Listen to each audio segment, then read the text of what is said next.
Now, I gotta confess something. I have a mild addiction to Google Earth and Google Street View. I don't know if you're aware of how this works, but it's pretty cool. Google Earth is based on satellite imagery. You can zoom down from space on virtually any spot on the planet. And it gets interesting when you stumble upon things that were happening on the surface when the picture was taken. Did you know, for example, that John Travolta parks his private Boeing 707 right next to his house? There are shots from over the Gobi Desert in China that show strange markings on the ground. They're some kind of man-made structure, but no one knows what they are, and the Chinese aren't talking. And if you fly over Rachel, Nevada, you'll find an 87,500 square foot image of Colonel Sanders, made up of 65,000 colored tiles, each 1 foot square. I have no idea, but it's there.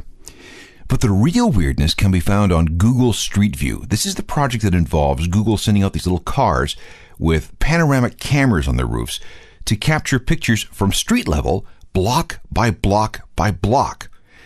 And naturally, when you have these things patrolling the planet, they're bound to take pictures of some very strange things.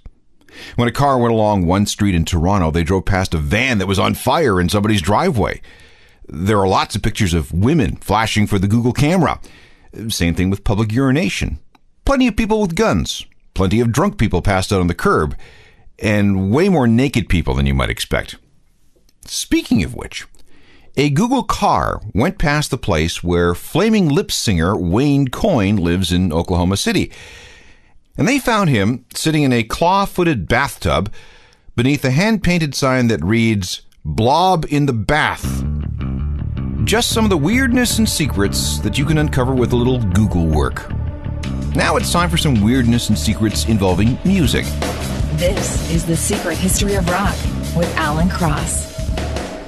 Welcome again, I'm Alan Cross. Have you ever heard a new song and said to yourself, hey, that sounds just like blank? Well, on this edition of The Secret History of Rock, a look at the tricky issue of plagiarism, or more correctly, the tricky issue of accusing people of stealing someone else's work.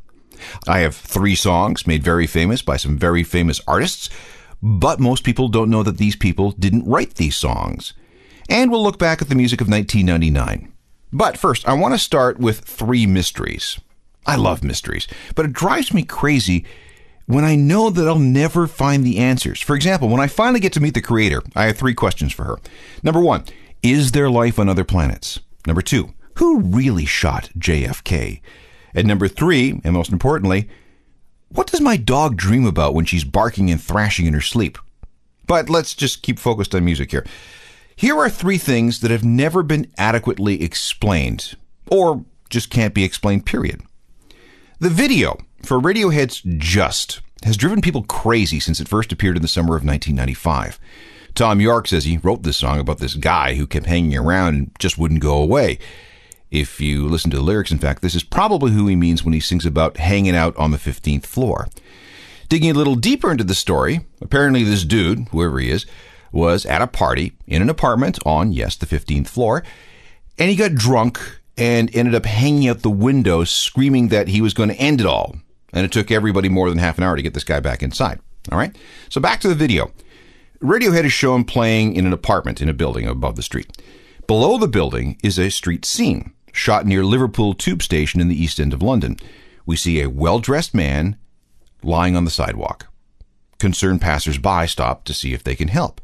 As the song plays, we see everyone's conversations as subtitles. And no matter what anybody says, the well-dressed man will not get up off the sidewalk. And then Tom York appears, and he asks, what's going on? And the man on the sidewalk says, yes, I'll tell you why I'm lying here. But God forgive me, God help us all, because you don't know what you ask of me. And just as the man is about to tell Tom York why he's lying on the sidewalk, the subtitles disappear. But whatever he says to Tom causes him and everyone else to lie down on the sidewalk with him. So here's the mystery. What does the well-dressed man say? Well, people have tried lip reading and searching the internet for answers, but the real answer is no one knows. The Just video was directed by a guy named Jamie Thraves, and he and Radiohead say that they will never, ever tell what the well-dressed man said. To tell you would deaden the impact, says Thraves, and it would probably make you want to lie down on the road too.